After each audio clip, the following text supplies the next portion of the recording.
विश्वानि देव सवितर्दुरितानि परासो यद्भद्रं तन्नयासो। ओम भद्रं कर्णेभिः शृणुयाम देवा भद्रं पश्येमाक्षभिर्यजत्राः स्थिरैरङ्गैस्तुष्टुवांसस्तनूभिः व्यसेमहि देवहितं यदायुः। ओम वेद प्रेमियों सुधी श्रोताओं संप्रथम ऋग्वेद के दशम मंडल के 77वें सूक्त की व्याख्या में प्रवेश करने जा रहे हैं। इस सूक्त में 8 मंत्र हैं। मंत्र दशा शिवम रश्मि भार्गव देवता मरुद्गण, और इस सूक्त के प्रथम मंत्र का शीर्षक है दानी मरुद्गण, और संबंधित मंत्र का सर्वप्रथम सत्सर पाठ हो जाए।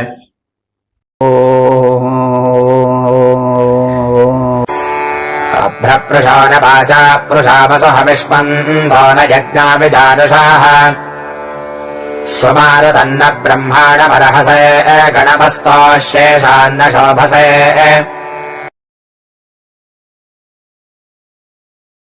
इस प्रथम मंत्र में महान दानी मरुद्गण का परिचय दिया गया है। मरुद्गण समग्र वायुओं का समूह है। वायु के अनेक भेद हैं। आज की भाषा में हम वायु के भिन्न भिन्न रूप जानते हैं। जितनी गैसेज हैं वे सब आज की भाषा में मरुद्गण के ही अंतर्गत आवेंगे। वैसे मरुद्गण का विशेष रूप तो माना जाता है यह आंधी और तूफान चक्रवात आदि के देवता हैं, उनके नियामक हैं, उनके संरचनाकार हैं। लेकिन सूक्तों के अध्ययन से पता चलता है कि यावत वायु के भेद हैं जिसको हम आज गैसेस कह सकते हैं, वो सब मरुद्गण के ही अंतर्गत आते हैं। वैसे शास्त्रीय परिचय इनका ये है कि रुद्र के पुत्र हैं, रुद्र देवता के, इसलिए रुद्रीय भी कहे जाते हैं। और कृष्ण मात्रा भी इनको कहा जाता है, क्योंकि कृष्ण गाय को भी कहते हैं, पृथ्वी को भी कहते हैं। तो पृथ्वी पुत्र या कृष्ण नाम के गाय के पुत्र हैं, ऐसा भी इनका परिचय दिया गया है। बहरहाल हर जगह कुछ अलंकारिकता का प्रवेश वर्णन में होता ही है। वास्तविक रूप से हम अगर वैज्ञानिक धरातल पर जानना चाहें तो मरुद्गणों के अंतर्गत, जिनको मोटे रूप से 49 माना जाता है, वो कोई आवश्यक नहीं कि 49 हो, जितने गैसेज हैं सब उसके अंतर्गत आ जाते हैं। प्राण अपान व्यान समान उदान से लेकर के सब मोनो गैसेज, क्या क्या गैसेज हैं, वो सब उसके अंतर्गत आ जाते हैं आज की भाषा में। तो अब हम समझ गए होंगे कि मरुत का कितना महत्व है। अगर मरुतों की स्थिति न हो तो सृष्टि नहीं चल पाएगी। जो मानसूनी पवन है वो भी मरुत के अंतर्गत ही है। तो इस प्रकार से वायु का विस्तृत रूप मरुद्गण ही है। तो ये बड़े दानी हैं, धन को प्रदान करने वाले हैं, और ये अस्तुत्य हैं। इस कथन को इस मंत्र में विस्तृत किया गया है। आभ्र पृषहना, आभ्र कहते हैं मेघों को, पृषह न नो माने समान, यानी मेघों से झरते जल बिंदुओं के समान। वाचा माने वचन से, कैसे वचन से? अस्तुति वचनों द्वारा। वसु माने धन, कृष्ण माने प्रदान करना। तात्पर्य कि जब इन मरुद्गणों की स्तुति की जाती है तो जैसे मेघों से अनवरत अनंत जल बिंदुएं झरती हैं, वैसे ही जब स्तुति की जाए तो वह व्यापक हो और भाव भरी हो, तो उससे प्रसन्न होके मरुदगण वसु माने धन को, धनेश्वर को ये खुले हाथों देते हैं, पुरुष माने प्रदान करते हैं। हविष्मंता यज्ञ न, हविष्मंता माने हवि से युक्त धन के समान ये सृष्टि रचना के माध्यम है। मतलब यज्ञ से ही सृष्टि हुई है। पुरुष सूक्त में इसको बड़ा स्पष्ट किया गया है कि उस परम पुरुष एक याज्ञ के रूप में प्रस्तुत किया गया और उसी से सब कुछ उत्पन्न हुआ। प्राणी उत्पन्न हुए धरती के, ब्रह्मांड के। तो इस सृष्टि की उत्पत्ति को एक यज्ञ का भी रूपक दिया गया है। और देखा जाए तो यह सृष्टि यज्ञ ही एक है। यज्ञ का अर्थ हुआ कि यज्ञ व श्रेष्ठतमं कर्म, जितने उत्तम कर्म होते हैं वो सब यज्ञ हैं। और यज्ञ में दान प्रधान होता है। तो सृष्टि एक यज्ञ है। सूर्य जो है वह प्रकाश और ऊष्मा लुटा रहे हैं। किसी से कुछ बिल रूप में, शुल्क रूप में, कीमत रूप में, द्रव्य रूप में नहीं चाहते हैं, मुक्त हस्त दान दे रहे हैं, यही उनका यज्ञ है। वही बात पवन के विषय में, जल के विषय में, मेघ के विषय में, सब में है। सब नाप तौल कर कुछ नहीं देते हैं, अनंत रूप से देते हैं, अनंत दानी हैं। और यही दानशीलता सृष्टि का कारण बन सकी है। तो सृष्टि एक यज्ञ है। परम पुरुष ने जो यज्ञ किया, जिसमें उसकी शक्तियां भिन्न भिन्न रूप में, कहीं सूर्य रूप में, कहीं वायु के रूप में, कहीं जल के रूप में, कहीं मेघ के रूप में हुई क्रियाशील, तो वो सब यज्ञ ही प्रक्रिया, यज्ञ की ही प्रक्रिया मानी जाएगी। तो जैसे यज्ञ से सृष्टि हुई है, वैसे ही ये मरुदगण भी सृष्टि रचना के आधार हैं। हम सब जानते हैं कि मरुदगण ही भिन्न भिन्न रूपों में, भिन्न भिन्न शक्तियों को प्रकट करके सृष्टि संचालन करते हैं। शरीर में प्राणवायु बने रहते हैं। और कहीं वे एक मेघ को वर्षाऊ बनाते हैं, जल को भाप रूप में परिणत कर मेघ का सर्जन करते हैं। तो इस तरह से अनंत रूपों में ये मरुदगण ही सक्रिय रहते हैं और यही सृष्टि रचना के आधार है, माध्यम है। तो बदले यानी बादलों से जैसे जल बिंदुएं झरती रहती हैं,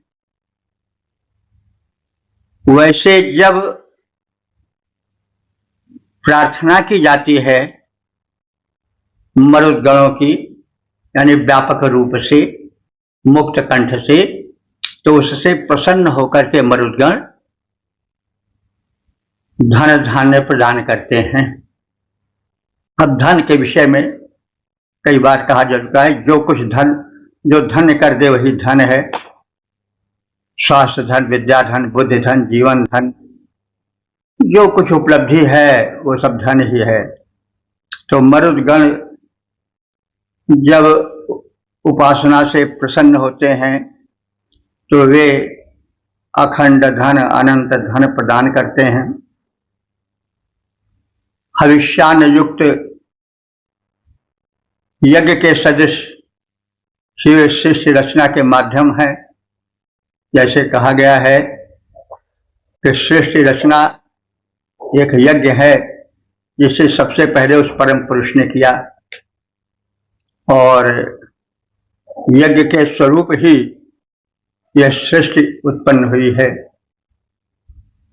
किसी ने यज्ञ किया, परम पुरुष ने यज्ञ किया, और फिर दैवी शक्तियों ने यज्ञ किया, अपने अपने अनुदान लुटाए, तो सृष्टि सत्ता में आई। तो इन महान से युक्त मरुतों की अर्चना यथार्थ में हम नहीं कर पाए हैं, यानी इनकी महिमा अनंत है। जैसी स्तुति होनी चाहिए वैसी स्तुति हम सब नहीं कर सके। उनको अलंकृत करने वाले स्तोत्र भी हम नहीं रच सके हैं, क्योंकि उनकी महिमा, उनके कृत्य इतने विस्तृत हैं कि उस समग्र को समेटने में रचना समर्थ ही नहीं है। तो बादल झर कर जल बिंदु अमित करते जाते प्रदान, जैसे स्तुतियों से प्रसन्न हो करके मरुत विभव देते, वैसे महती से युत मरुतों की हम अर्चना नहीं कर पाए हैं। उनको शोभित करने वाले स्तोत्र नहीं रच पाए हैं। ओ 10 तथा कर दो देवता मरुदगण। शीर्षक मरुद गण का परिचय। अब संबंधित मंत्र का सर्वप्रथम सत्तर पाठ हो जाए।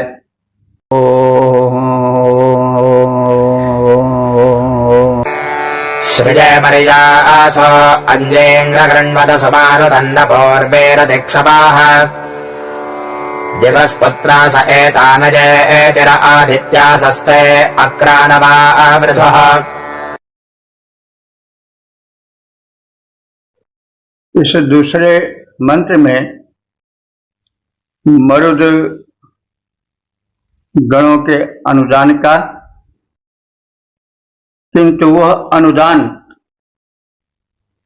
उनका तब मिलता है जब हम उनकी महत्ता को, उनकी शक्तिमत्ता को समझें, उसका वैज्ञानिक अध्ययन करें। तो ये तो मंत्र हैं, स्तुति मंत्र हैं, लेकिन इन स्तुति मंत्रों में परमात्मा की जो शक्ति भिन्न भिन्न रूपों में प्रकट हुई है, जिनमें एक शक्ति का समूह है मरुदगण भी, तो उस शक्ति रूप में प्रार्थना करने के पश्चात उसमें जो वैज्ञानिकता है उसे भी हम देख सकते हैं। और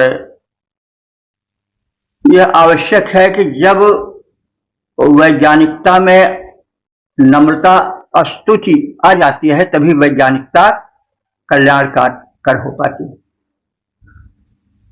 वैज्ञानिकता अच्छी चीज है, लेकिन उसके दो प्रारूप हैं, एक विनाशक और एक रचनात्मक। तो शक्ति का हम, या जो ये दैवी शक्तियां हैं जो देवत के रूप में स्थापित हैं, जैसे मरुत हैं, ये भी सृष्टि के संचालक सूत्रों में से हैं, अंगों में से हैं। तो इनमें अपार शक्तियां भरी हैं। उन शक्तियों को हम जानकर, पहचान कर, शोध करके भिन्न भिन्न रूपों में उनका प्रयोग कर सकते हैं। तो अब उस प्रयोग में प्रार्थना भी होनी चाहिए, विनय भी होनी चाहिए, तभी शक्ति का सदुपयोग हो सकता है। नम्रता न रही, अहंकार रहा, तो फिर इन्हीं प्राकृतिक शक्तियों के आधार पर जो अणुबम और अन्य विनाशक अस्त्र बने हैं, वे इन्हीं शक्तियों के सूक्ष्म प्रारूप के शोध से बने हैं। लेकिन उसमें प्रार्थना न रही, विनय न रहा, तो फिर वह दुधारी तलवार की तरह है, रक्षक के स्थान पर भक्षक भी हो सकती है। तो शक्ति का स्रोत मरुदगण है, शक्ति के स्रोत रूप में वो द्रष्टव्य हैं, लेकिन उनके भीतर छिपी शक्ति में एक प्रकार से शोध की आवश्यकता है। तो उसके भीतर जो छिपी हुई सूक्ष्म शक्ति है वह अत्यधिक उपयोगी हो सकती है। यह वैज्ञानिकता इस मंत्र में देखी जा सकती है। तो मरुत शक्ति प्रवाह है, इन्हें सक्रिय करने, इनकी शक्तिमत्ता का परिज्ञान प्राप्त करने पर अनेक आविष्कार संभव है और मरुत गणों की शक्ति का वहीं पर वैज्ञानिक प्रादुर्भाव होकर भिन्न भिन्न आविष्कारों के रूप में देखा जा सकता है। तो मरुतः, यह जो मरुत गण है, पूर्वम पहले, मर्यासा माने मनुष्य थे। तात्पर्य कि मनुष्य तो मर्य कहा जाता, मरणशील है, उसकी शक्ति सीमित है। तो मरुत पहले मनुष्य थे, इसका मतलब क्या हुआ कि जब तक उस शक्ति प्रवाह का अध्ययन नहीं किया वैज्ञानिकों ने, तब तक वो अल्प शक्तिमान मनुष्य की भांति पड़े रहे। लेकिन पश्चात वे क्या हुए? देव हुए। तो मरुतः पूर्वम मर्यासा, मरुत पहले मनुष्य थे, पश्चात वे पुण्यों द्वारा जो है वो बन सके क्या? देव। श्रिय अंजीन अक्नवत, वे शोभा के लिए अलंकार धारण करते हैं। यानी मरुत जब अपने शीतल मंद सुगंध रूप में प्रवाहित होते हैं तो ऐसा प्रतीत होता है कि वो अलंकार धारण किए हुए हैं और परम शोभित होते हैं। तो यह मरुतों की एक स्थिति है, एक प्रारूप है। मरुत आंधी तूफान के रूप में आते हैं तो उनका दूसरा प्रारूप हो जाता है। मरुतः पूर्वी क्षपः न अति, मरुतों को प्रबल एकत्र सेना भी पराभव नहीं दे सकती है। तात्पर्य की मरुत बड़े प्रबल हैं, इनकी शक्ति की नाप तौल नहीं है। प्रबल से प्रबल सेना भी इनको पराभूत नहीं कर सकती है, पराजित नहीं कर सकती है। मरुतः पूर्वी क्षपः न अति, मरुतों को प्रबल एकत्र हुई सेना भी पराभव नहीं दे सकती है। सीधा साधा अर्थ है कि मरुत में कितनी शक्ति है वो मापी नहीं जा सकती है। जब शक्ति अतुल है तो फिर कोई सेना उन्हें कैसे पराजित कर सकती है? देवः पुत्रासः एतः न भेतिरे, दिवा माने द्युलोक, दिव्य लोक के ये गतिशील जो है वह देव हैं मरुदगण। ये आदित्यासा आदित्य के पुत्र हैं। तो आदित्य के पुत्र में तो 12 आदित्य आते हैं, उनमें तो मरुदगण आते नहीं। लेकिन आदित्य का एक अर्थ होता है कि वह शक्ति जो अखंड हो। तो ब्रह्मांड की वह शक्ति जो कि अखंड है, अनंत है, उससे मरुदगण भी उत्पन्न हुए हैं। तो एक विचार ऐसा है कि 12 आदित्य हैं, सविता, पूषा और सूर्य, विष्णु आदि, वरुण आदि, मित्र आदि, ये सब 12 आदित्यों में मान्य है। लेकिन यहाँ आदित्यासा माने आदित्य के पुत्र बताया गया है इन मरुदगणों को भी। वैसे सामान्य लेख में तो इनको रुद्र का पुत्र रुद्रीय माना गया है और इनकी माता प्रश्नि है, गौ अथवा पृथ्वी। लेकिन अब देवों की शक्ति अनंत है, उनका विस्तार अनंत है, उनके प्रारूप को गणितीय रूप में नहीं देखा जा सकता है। तो ये आदित्यासा माने आदित्य के पुत्र अर्थात उस अखंड ऊर्जा के पुत्र हैं जिससे कि ब्रह्मांड विरचित हुआ है। तो इसलिए यह भी आदित्य हैं। लेकिन अक्राह न वावृधु, अक्राह माने आक्रामक क्षमता होने पर भी इनमें अपूर्व प्रहारक शक्ति भी है। लेकिन ऐसा होते हुए भी न वावृधु, ये आगे नहीं बढ़ते हैं जब तक कि इनके सूक्ष्म स्वरूप को न समझा जाए। यानी मरुत गण जो है वो शक्ति के प्रवाह हैं और इन्हें सक्रिय करने के लिए साधना बल अपेक्षित है। अब तो शक्ति है, लेकिन शक्ति के लिए साधना आवश्यक होती है। मान लीजिए आपके शरीर में भी मरुदगण प्रविष्ट हैं प्राण के रूप में, लेकिन जब तक प्राण वायु का अवरोध नहीं होगा, उनको नियंत्रित नहीं किया जाएगा, नियमित नहीं किया जाएगा, तब तक वो प्राण शक्ति बिखरी बिखरी रहेगी। उसमें शक्तिमत्ता की वास्तविकता, उसका उच्च प्रारूप नहीं प्रकट हो सकेगा।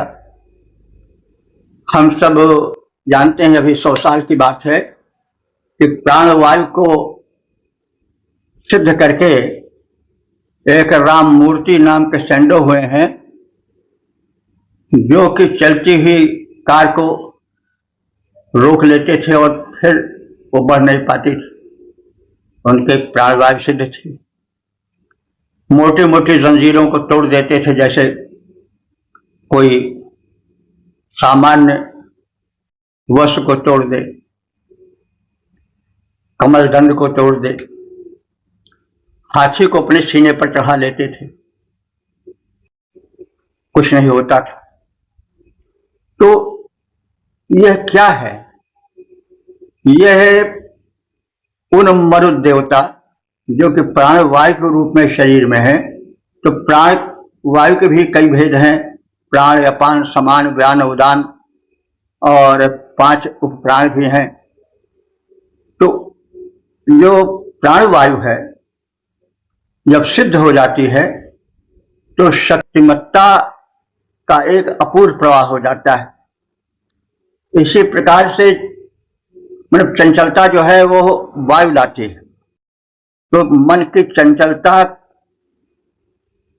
को दूर करके प्राणवायु को वश में करके व्यक्ति जीवन बितावे तो उसमें अपूर्व मानसिक क्षमता जागृत हो जाती है। वही योग साधना है। तो वो भी मरुद गण का ही एक प्रारूप है। तो जो ये कहा गया है कि अक्राह वे समर्थ होते हुए भी, आक्रामक होते हुए भी, न बावृधु, वे तब तक नहीं बढ़ पाते हैं जब तक कि साधना उनसे जुड़ती नहीं है। तो यूं कह सकते हैं कि मरुत शक्ति के प्रवाह हैं। इन्हें सक्रिय करने के लिए साधना बल अपेक्षित है। अब और अधिक क्या कहा जाए। मरुत के बल को हम जानते हैं पवन के।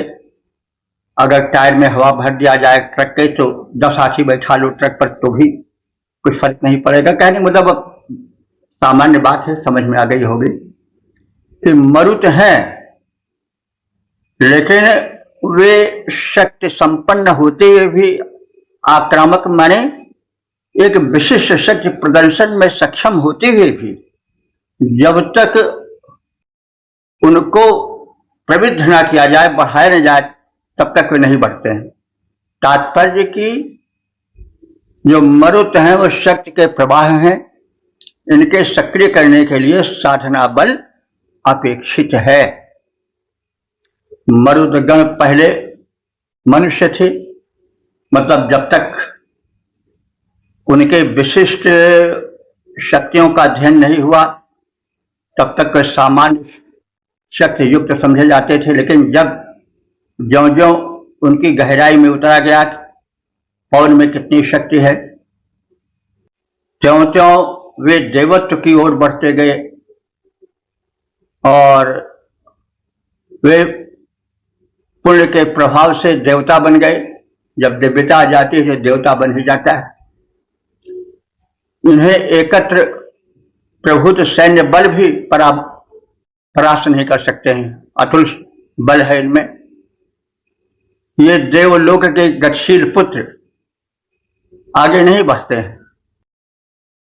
ये आदित्य के पुत्र आक्रामक क्षमता होने पर भी आक्रामक बनकर आगे नहीं आते। तात्पर्य कि मरुत जो है शक्ति के प्रवाह हैं, इन्हें जब तक सक्रिय नहीं किया जाता साधना बल से या भिन्न भिन्न वैज्ञानिक प्रयोगों से इनकी शक्ति को संतुलित नहीं किया जाता है, शक्ति को व्यवहारिक रूप, वैज्ञानिक रूप नहीं दिया जाता, तब तक ये सुप्त बल वाले होते हैं और इनका बल जो अनंत है उसका लाभ नहीं मिल पाता है। मरुत प्रथम मानव थे, पीछे देव वर्ग में आए, इन्हें संगठित विपुल शत्रुबल हरा नहीं है पाए। आक्रामक क्षमतायुत पर आक्रमण नहीं करते हैं, आदित्य पुत्र गतिशील किंतु आगे कौन ये बढ़ते हैं। वही बात है, मरुत शक्ति के प्रवाह हैं, किंतु जब ये सक्रिय किए जाते हैं तभी इनकी शक्तिमत्ता का स्वरूप प्रकट हो पाता है।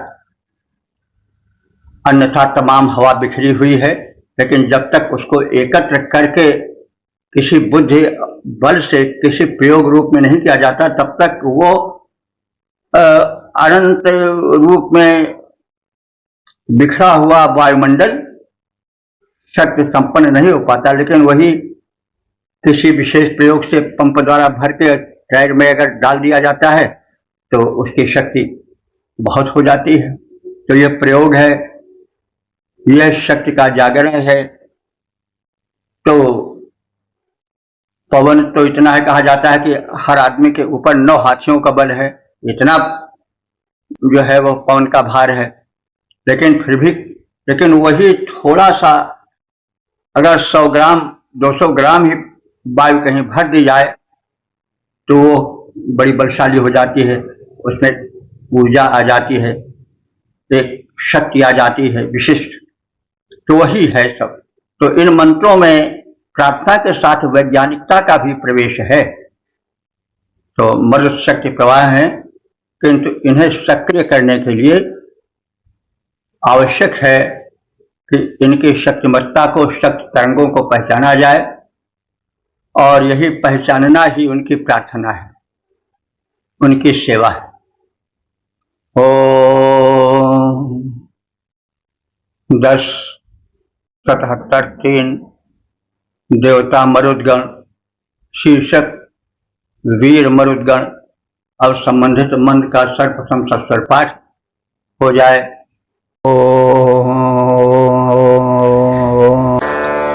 दिवः पृथिव्यानबर्हणात्मना निरुच्रे अभ्यान्न सौर्याः राजस्पन्दनवीराः पनस्य वारिषादसो न मर्या अभिद्यमः। तीसरे मंत्र में मरुदगणों की महत्ता, उनकी शक्तिमत्ता का कथन है। ये मरुदगण तुमना बरहड़ा अपने महत्व से रिंचे माने बढ़े हैं, महान बने हैं। इनमें संचित बल इन्हें महान बनाता है। किसी के कृपा के अधीन होकर ये महान नहीं होते हैं। ये भिन्न भिन्न अवरोधों से बाहर निकलते हैं अपने बल से। कैसे? सूर्य की भांति, अभ्रात माने बादलों से।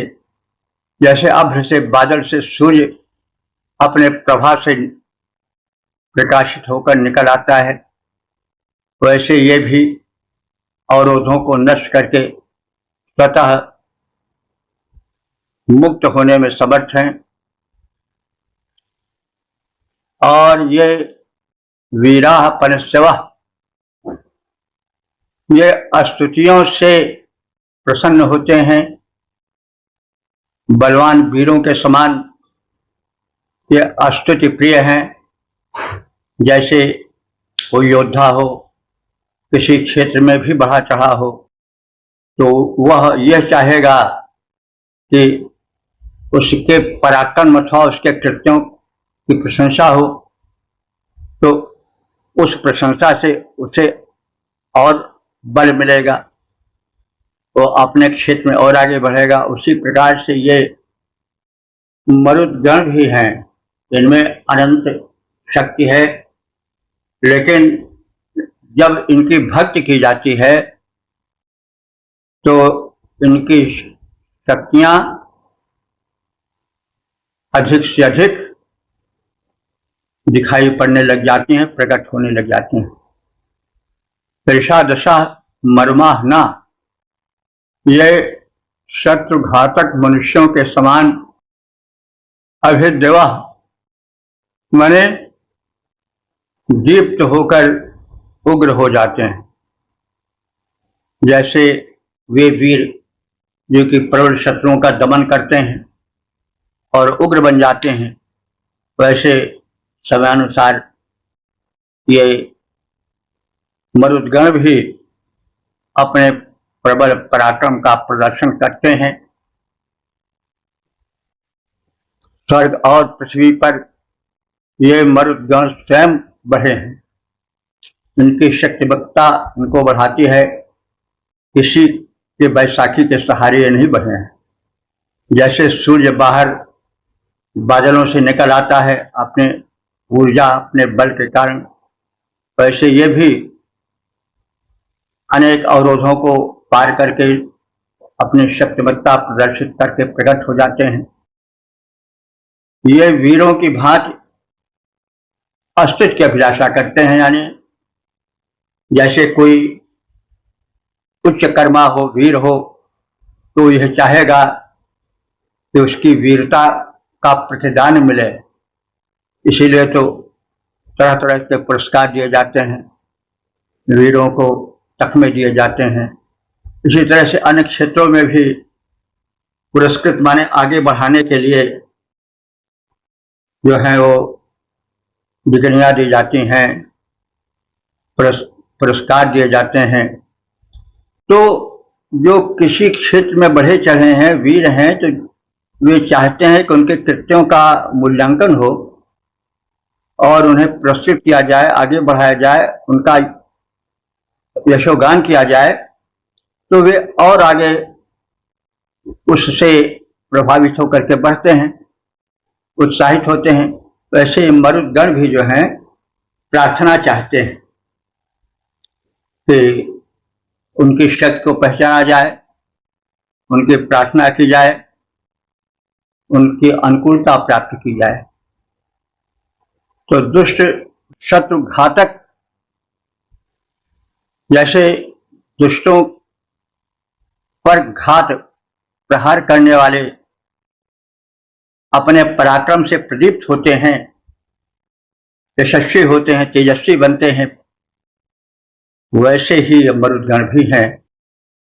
इनका आत्मबल, इनकी अपनी शक्तिमत्ता इनको महान तेजस्वी बनाती है। तो है देखिए, थोड़ा यहाँ पर यह समझ लेना आवश्यक है कि हम इनको जड़ न समझें, इनके पीछे एक चेतना है। मोटे रूप से समझने के लिए हम यह समझ सकते हैं कि रेलवे लाइन बिछी है, गाड़ी जा रही है, एरोप्लेन उड़ रही है और विद्युत के कनेक्शन जगह जगह हैं, घर में प्रकाश हो रहा है। तो प्रकाश तो बल्ब कर रहा है या हवा पंखा दे रहा है, बिजली से चल रहा है।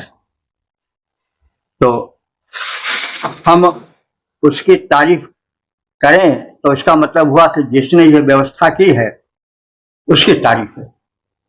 ये रेल की लाइन अपने आप नहीं बिछाई है, इंजन अपने आप नहीं दौड़ रहे हैं, ये बल्ब अपने आप नहीं प्रकाशित हैं।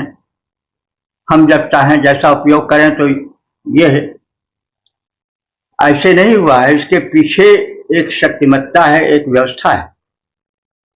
तो ऐसे जो हम इन दैवी शक्तियों को देखते हैं, ये जड़ चालित नहीं है, इनके पीछे एक व्यवस्था है। जड़ होते हुए भी इनके पीछे एक चेतना, एक जागृति है और इसे नहीं भूलना चाहिए। और शक्ति के पीछे शक्तिमान छिपा रहता है, व्यवस्था के पीछे व्यवस्थापक छिपा रहता है। तो इस प्रकार से हम इन दैवी शक्तियों को, जिनको हम सामान्य रूप से जड़ मानते हैं, उसको हम जड़ न माने, वरन उसके पीछे एक सूक्ष्म बुद्धि कार्य कर रही ये माने। रेलवे लाइन बिछी है, इंजन दौड़ रहा है, रेलगाड़ी चल रही, तो उसके पीछे एक व्यवस्था है। उस व्यक्ति को, उन व्यक्तियों को हम नहीं देख पा रहे हैं, लेकिन है जरूर। इसको इनकार तो नहीं किया जा सकता। अगर इनकार किया जाए तो फिर उसको क्या कहा जाएगा, मूर्खता कहा जाएगा या ज्ञान ही कहा जाएगा। तो ऐसे समझना चाहिए इन दिव्य शक्तियों के स्वरूप को, प्रार्थना को। तो स्वर्ग और पृथ्वी पर ये मरुद स्वयं बढ़े हैं।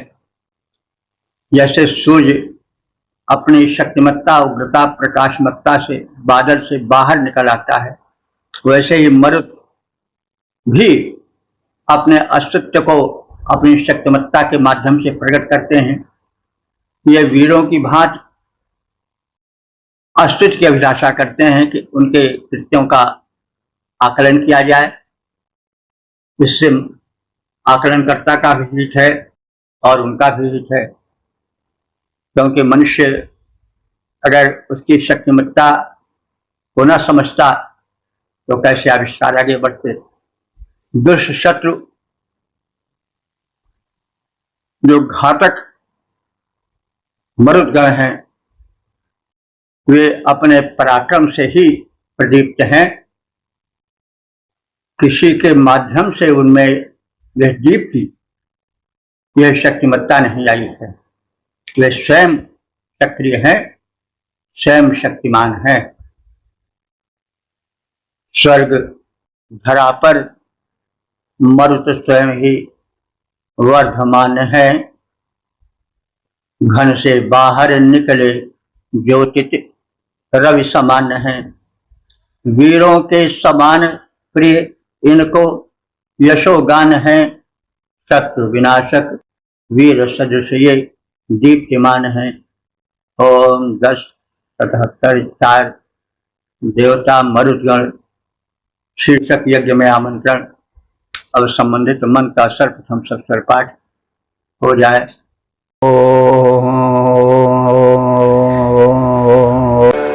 युष्माकम् बध्ने अपान्नजामनि विधुर्यते न महेश्वधर्यते विश्वप्सरयज्ञो अर्वागजम् स्वपः प्रयस्वन्तो न सत्रा च आगत। इस चौथे मंत्र में शक्तिमान किंतु उदार महान लोकोपकारी मरुतों को यज्ञ में आमंत्रित किए जाने का कथन है। तो ये मरुदगण महान है। हे मरुतों, तुम परस्पर प्रतिघात करने वाले जल प्रवाह के समान शीघ्रता से जाते हो। तो उष्माकम बुघने, तुम जो हो वो परस्पर मिलकर चलते हो, लेकिन अपाम न यामन, जल के प्रवाह के समान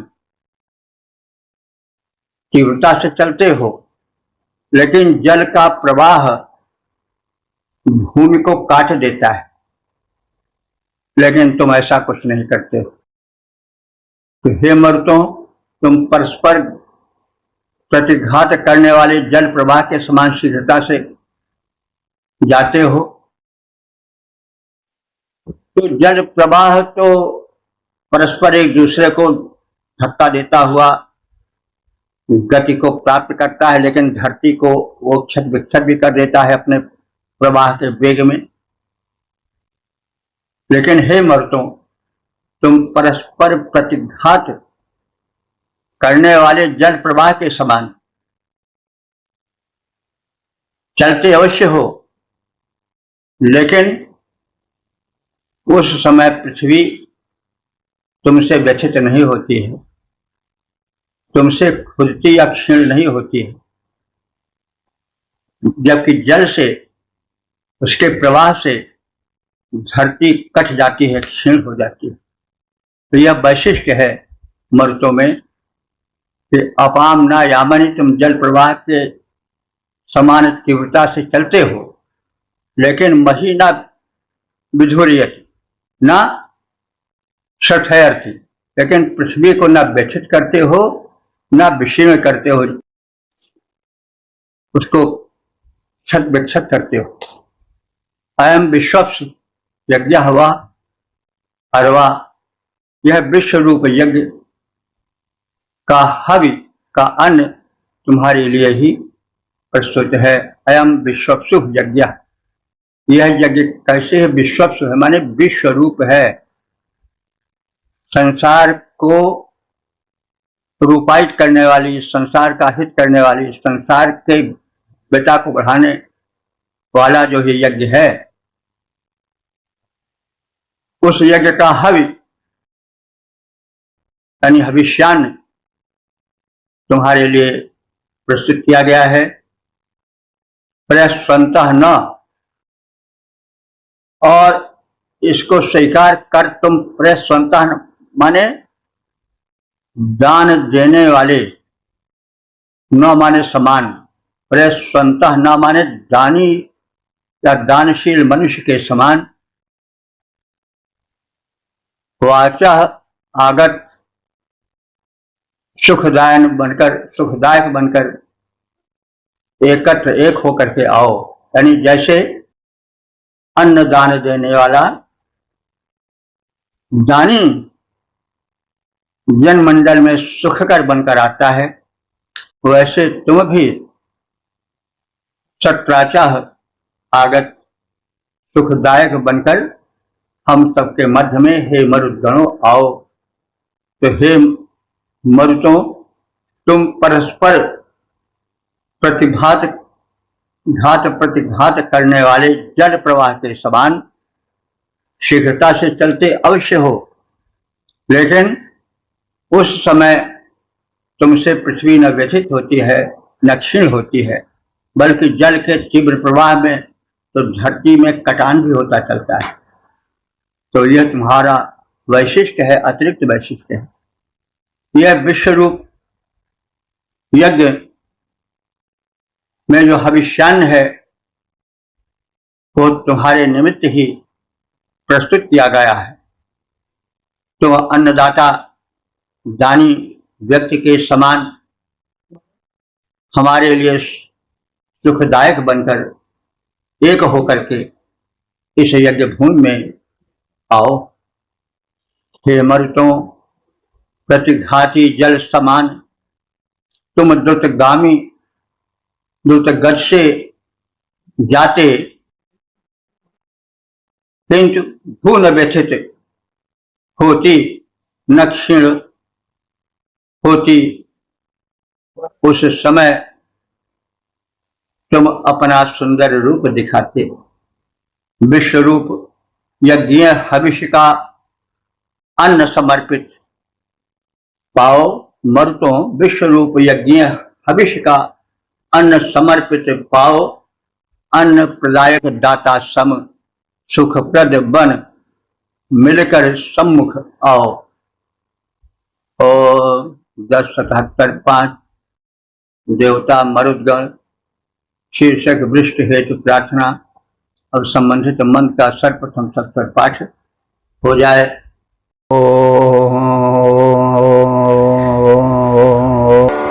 योजन्धार्ष प्रयुजानरश्मभिर्जाजस्पन्दान भासाभ्यष्टिष शयनासानस्वयशसा ऋषादसः प्रभासानः प्रसिदासः परिप्रशाः।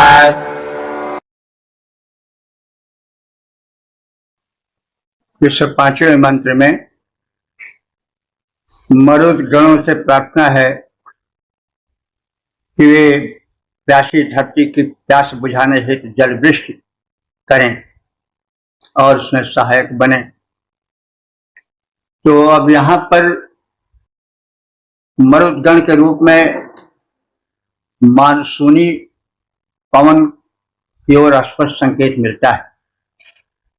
तो मानसून तो अब का शब्द है, लेकिन जो यह शब्द है वो ऋषि की उसी भावना को अपने में समेटे है। तो ऋषियों को यह ज्ञान था कि वृष्टि का कारण मरुत का वह रूप है जो बादलों में हलचल पैदा करके वृष्टि का कारण बनता है। तो ये तुम सब हे मरुद्गणों धूर्ष रश्मि भी प्रयुजा,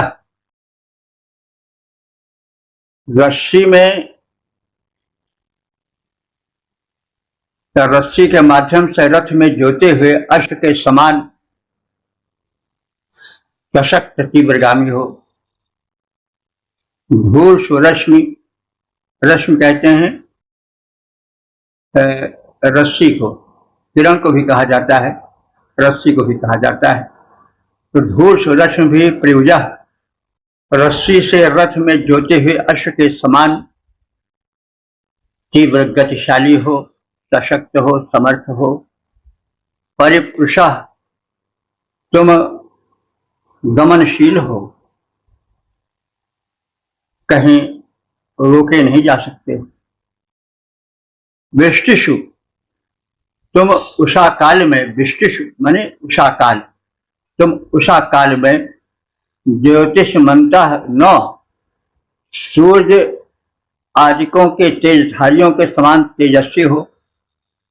भाषा माने भव माने तेज और भाषा माने तेज द्वारा तुम परिपूरित हो। शेनासा न, शेन कहते हैं बाज पक्षी को या गरुण पक्षी को। तुम शेनासा, तुम गरुण के, नौ माने समान हो, तुम गरुण पक्षी के समान बलवान तीव्रगामी हो। स्वयशसा विषादया, स्वयशसा माने अपने यश को, विषादशा माने प्रसारित करने वाले हो। स्वयशसा विषादशा, अपने यश को प्रसारित करने वाले हो। प्रवासा न, प्रवासा न, प्रवासा माने प्रवासी, यानी जो घर छोड़कर निकला हो किसी प्रयोजन से, अर्थ आदि के निमित्त, वही वो प्रवासी है। तो तुम घर छोड़कर निकले हुए प्रवासी के नौ माने समान हो। कृषि तासा, और तुम चतुर्दिक गामी हो। ऐसी स्थिति में तुम जल वृष्टि करो, इस प्यासी धरती की प्यास बुझाओ। हे मरुतों, रस्सी द्वारा रथ में जोते गए अश्व के समान तुम गमनशील हो। तुम प्रभात काल के आलोक के समान प्रकाशमान हो। तुम गरुण के समान गतिशील सुयश विस्तारक हो। तुम शक्तिशाली शत्रुओं के प्रति उग्र बनो। जो शक्तिशाली शत्रु हैं, यानी सुषमासुर वगैरह जो सूखे के रूप में दिखाई पड़ रहे हैं, उनके प्रति उग्र बनो, विनाश की भूमिका बनाओ। चतुर्दिकगामी पथिक के समान तुम अब अपने मूल स्थान से निकलकर जल वृष्टि करो। रथ में जुटे अश्व ज्यों चारों ओर गमन करते हो। हे मरुतों, रथ में जुटे अश्व ज्यों चारों ओर गमन करते हो। तुम प्रभात के प्रभा पुंज ज्यों सुख प्रकाश भरते हो। हे मरुतों, तुम गरुण सदृश वन उग्र सुयश को फैलाओ। तुम पथिक बनो, परिभ्रमण करो, यो धूम धाम से जल बरसाओ। ओम 10:75 से देवता मरुदगण शीर्षक शत्रुनाशार्थ प्रार्थना। अब संबंधित मन का सर्वप्रथम संस्कार पाठ हो जाए।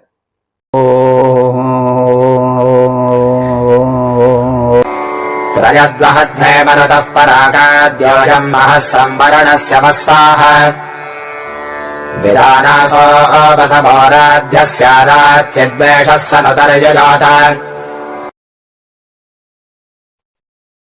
इस छठे मंत्र में मरुद गणों की सराहना की गई है। उनकी महत्ता के कथन के साथ ही धरती और धरतीवासियों की व्यथाओं को दूर करने की प्रार्थना है। मरुतः, हे मरुतों, यूयम, तुम सब, पराकात माने दूर देश से, वहाध्वे आने वाले हो। महा, तुम सब महान हो। संवरण से संवरणीय हो, स्वीकरणीय हो, पूजनीय हो। राधेय से संराधनीय हो। और वसवा, हे धन प्रदान करने वाले, वसुधन होता है तो मरुदगण धन प्रदान करने वाले हैं, क्योंकि वृष्टि होती है, वृक्ष से ही तो जीवन मिलता है, फल फूल साग सब्जियां अनाज पैदा होते हैं, इसलिए ये वसु है, यानी धन प्रदायक हैं। हे धन प्रदायक मरुतों, तुम आरात, तुम दूर से ही सनुतः द्वेषः युयोत, सनुतः माने छिपे हुए, शत्रुओं को, द्वेषः द्वेषियों को, युयोत माने नष्ट भ्रष्ट कर दो। हे मरुद्गण, जब तुम सुदूर देश से आते हो तब उत्तम ऐश्वर्य प्रदान करते हो, क्योंकि तुम दानी हो, महान हो। हे धन प्रदायक वैभव प्रद मरुदगण, तुम दूर से ही हमारे छिपे हुए शत्रुओं को पहचान कर उन्हें नष्ट भ्रष्ट कर दो। आते जब दूर देश से मरुतों, आते जब दूर देश से मरुतों करते वर वैभव प्रदान, तुम दूर देश से ही विनष्ट कर दो निगूढ़ अरिदल प्रधान। ओम 1077 देवता मरुदगण शीर्षक दान की महिमा और संबंधित मंत्र का सर्वप्रथम सबकर पाठ हो जाए।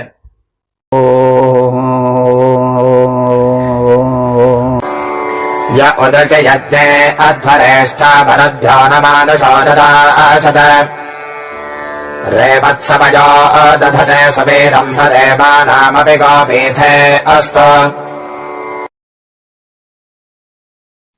इस 17वें मंत्र में दानी यजमान की प्रशंसा और दान प्रदान करने से प्राप्ति उसकी सदगति का उल्लेख है। तो यह यानी जो यजमान अध्वरेशाह माने यज्ञानुष्ठान संपन्न करके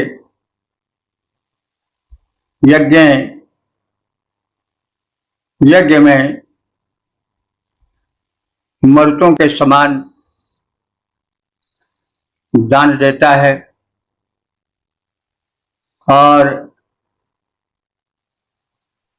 अंतिमत्र ऋचा और अंतिम समय तक ऋचा वेद मंत्रों के पाठ जन अस्तुत के द्वारा देवों को प्रसन्न कर यज्ञ की समाप्ति पर क्या पाता है उसका उल्लेख है कि मरुद्भ्य न, ऐसा यज्ञानुष्ठान को विधिवत समाप्त करने वाला यजमान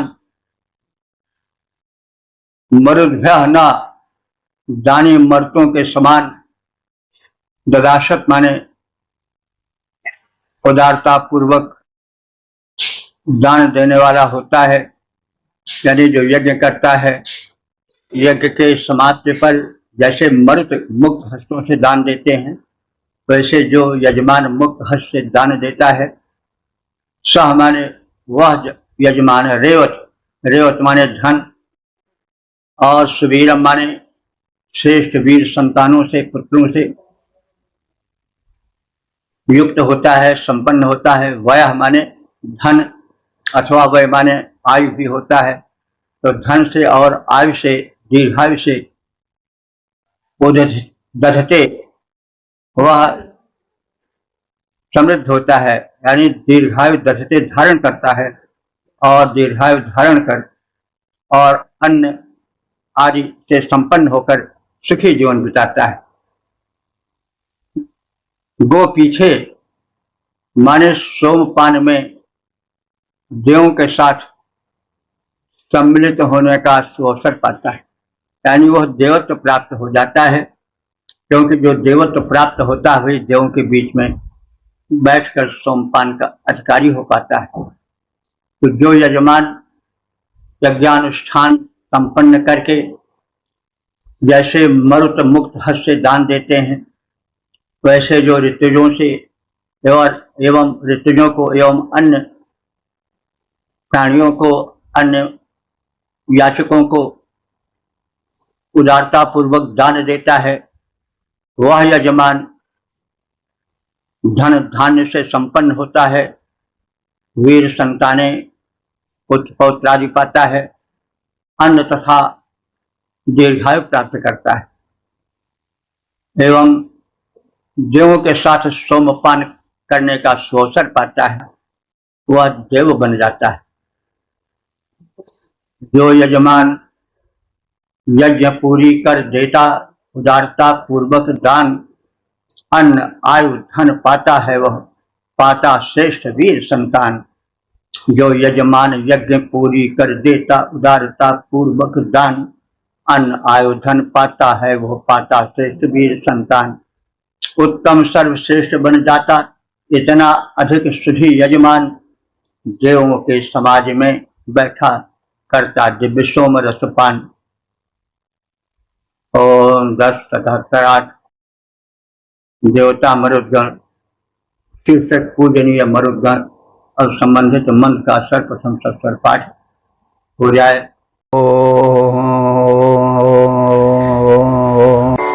तेहि यज्ञेषु यज्ञजास ओमा आदित्येन नाम्ना शम्भविष्ठोः तेन अवन्तरधदोर्मनीषाम् महश्चयामन्नध्वरे चकानोः।